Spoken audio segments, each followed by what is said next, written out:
Hello and welcome to my first YouTube video. I've been putting this off for a year. I'm talking a little bit quieter than I normally will be just because my baby is sleeping in the other room and I really don't want to wake her up. But I did not, I just need to film. Otherwise I'm never going to do it. So I'm making the time and I'm literally filming at 11 p.m. right now. But the nighttime is kind of my only free time. I'm gonna pack some orders and I think that I'm gonna do a story time because what better first video to do than to share a little bit of my lore as a lash artist slash lash business owner. Should we do a little bit of a room tour? I just redecorated my room for the new year and I'm kind of obsessed with it. I need to practice not holding the camera up close to my face. I feel like this is a safe distance. Oh my god, I broke my nail yesterday because I fell out the car because it was slippery. And then I had to cancel my nail appointment today because my daughter is sick.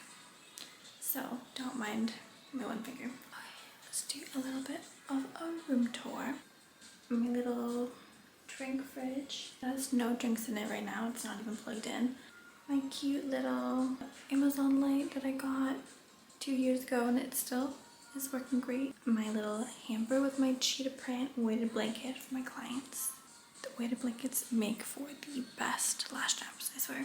My cutie leopard print rug, duh.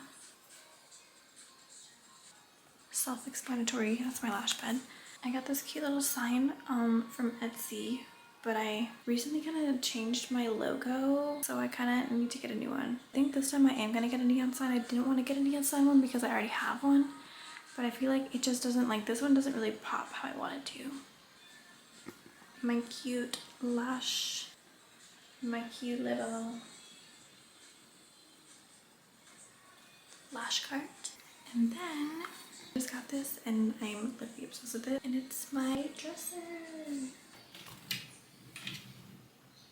I ordered some custom shipping boxes and gift bags. So once I get those, I plan to put them in the dresser. You guys are gonna be so cute. I'm so excited for them to get here. You literally have no idea. So anyways, let's get to packing orders. Okay, this is gonna be the story time about when I was a beginner lash tech and I was trying to take any client and every client and I had no boundaries. And that's how I was stolen from. Okay, so I had gotten a text from this girl asking to get her lashes done, and she was a new client. I'd never seen her before. And I remember her being like, she wanted a mega volume with 20s, the whole eye, 20s. I sent her my price list and I was like, okay, it was $160, I think at the time was what my megas were. And she was like, I have 120. And I was like, okay, you can get a classic then, because that's how much my classics are. She was like, you can't do the megas for 120. No babe, I can't. And she just going back and forth with me, and I was like, I can send you some other lash techs in my area that might have a price that you're looking for. And she was like, wait, I actually get paid tomorrow, so let me book the mega and that price is fine. And I was like, okay. Wait, let me see who. I am packing an order for Addison. Addison, if you're watching this, thank you for placing an order with me. Your order made my day. Okay, so she's like, I can do the mega at that price. And I'm like, okay, see you. It was I think she was coming the next day because she had a wedding or something. So I do the set that she wants with the length that she wants. Which, mind you, at the time I was also, length was extra. And it was a mega volume, it was a huge set. And then it comes to the end of the service and I'm like, okay, do you want to do cash or card? And she's like, actually, I only have $100. I was shocked, what do you mean? We literally just talked about this. And I was like, do you have someone that you can call for the remainder? Or she's like, I'm getting paid tomorrow so I can send you the rest tomorrow ASAP, I promise, da da da da. And I was like, I trusted her. I thought she was gonna do it. Call me naive, but I didn't think that people were that low. And also she was kind of young, so I understand maybe being a lot for her, but at the same time, then don't my thing is if you can't afford the prices of a service provider, why would you ever negotiate them? Like, just go see someone who's charging what you can afford.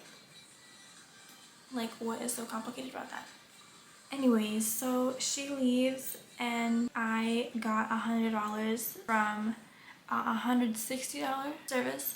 And like Megas also were taking me like a really long time at the time, like 3 hours. So then comes like, it's like 2 days later when she said that she was getting paid, and I text her. I was like, hey, like just following up on the remainder of your set. And she was like, actually, I don't really like these. They're not really what I asked for. Whatever. And first of all, that's not true. Because if you really didn't like them, then why didn't you say anything within like the 2 days that you were gone? At the time I offered, and I still do, if it's within 3 days of your appointment, if you need a fix or whatever, like just contact me within that time and I'll fix it for free. But you have to say it. And she didn't say anything until I followed up with her about the price. And then I was like, okay, do you want a removal then? Like, if you don't like them so much. She just blocked me. And from that day forward, no negotiating my prices. I wouldn't even respond to people that would negotiate my prices. And I never should have responded in the first place or even like entertained that. But I did because I was so desperate for a client. And then also, you need to pay a deposit, especially if you're a new client. My current clients, like I'll let them book without a deposit because I know you and I trust you. And if for some reason like I don't know, like my clients right now, they don't no-show me. They respect me and my time. So my loyal clients get the privilege of avoiding a deposit if they book like their next one at their appointment. Like I'll just book it for you so you don't have to do a deposit. But if you are a new client, you're booking at a new deposit every time. I'm sorry, but I don't know you. And some people just don't respect you. So that is a story time about how I was basically stolen from. And at the time, I didn't know that you could like call the cops to enforce that. I didn't know if there was like, because it's not like merchandise, but it's like I did do a service on you. And like I know that she didn't not like them, because then why wouldn't you say anything at the end of your appointment?